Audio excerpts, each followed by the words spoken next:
আসসালামু আলাইকুম রহমতুল্লাহ বরকাত। শিক্ষিত উদ্যোক্তা ইউটিউব চ্যানেল এবং ফেসবুক পেজে আপনার স্বাগতম। আপনারা অবশ্যই দেখতে পাচ্ছেন ভিডিওতে যে অ্যামোনিক্স দিয়ে আমরা কীভাবে মুরগির খামারকে গ্যাস মুক্ত রাখি। প্রথমত আমরা এগুলো হচ্ছে ধানের চিটা দিয়ে বোর্ডিং করছি। দেখেন আমরা হচ্ছে লেয়ার মুরগি বাচ্চা 15 থেকে 20 দিন ধানের চিটা রাখবো যাতে নিউমোনিয়া না হয়। তবে সেক্ষেত্রে আমরা যে খামারের চারিদিকে দেখেন আপনারা সুন্দর মতন বেড দিচ্ছি একটু, কারণ হচ্ছে যদি লেটা পড়ে যায় সেজন্য আর কি।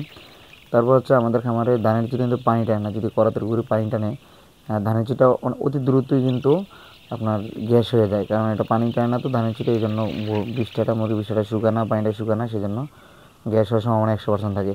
এবং সেক্ষেত্রে আপনার যারা হচ্ছে কাঠের বসিতে যারা বা মুরগি পালন করবেন তারা হচ্ছে খেয়াল রাখবেন যে যারা কাঠের বসিতে করবেন তাদের ব্রয়লার মুরগি অথবা লেয়ার মুরগি যেটাই করেন হচ্ছে 1 মাস থেকে 1.5 মাস পরে গিয়ে আপনার গ্যাস হয়।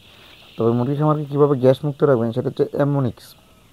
একটা অ্যামোনিক্স পাউডার হচ্ছে আপনার 500 গ্রামের, 500 গ্রাম দিয়ে হচ্ছে 500 স্কোয়ার ফিট দিতে পারবেন। যেহেতু আমাদের খামারটা হচ্ছে মোট 2000 স্কোয়ার ফিট, সেক্ষেত্রে আমরা হচ্ছে 4টে অ্যামোনিক্স দিয়ে যখন ফুললি মুরগি থাকে। তবে সেক্ষেত্রে এতটুকু জায়গাতে আমরা আইডিয়া করে নিয়েছি খামারটা হচ্ছে 3 ভাগের 1 ভাগে এখন বর্তমানে। তবে আমরা হচ্ছে একটা অ্যামোনিক্স দিয়েছি আপাতত, যেহেতু ছোটো বাচ্চা। তো সেক্ষেত্রে পরবর্তীতে আমরা বেশি বাড়াবো ইনশাল্লাহ। এবং সেক্ষেত্রে আপনারা দেখতে পাচ্ছেন আমাদের মুরগিগুলো অনেকটাই সুন্দর। যদি গ্যাস না থাকে আপনার মুরগি বাচ্চা এরকমভাবে দৌড়াদৌড়ি করবে, খাবার খাবে, পানি খাবে, এখানে বিষয়টা জ্বর হবে না। যদি গ্যাস থাকে তাহলে মুরগি বাচ্চা জ্বর হয়ে যাবে, এক পাশে চলে যাবে। গ্যাসের কারণে ওরা হচ্ছে বুক ওদেরকে কমফোর্টেবল লাগে, চলাফেরা করতে সব কিছু করতে অসম্ভব বুক করে ওরা, তো সেই জন্য ওরা দূরে থাকে। তবে আপনারা অবশ্যই খেয়াল রাখবেন আপনার খামারের জন্য গ্যাস না জমায়। না জমাটা অনেকটা ভালো।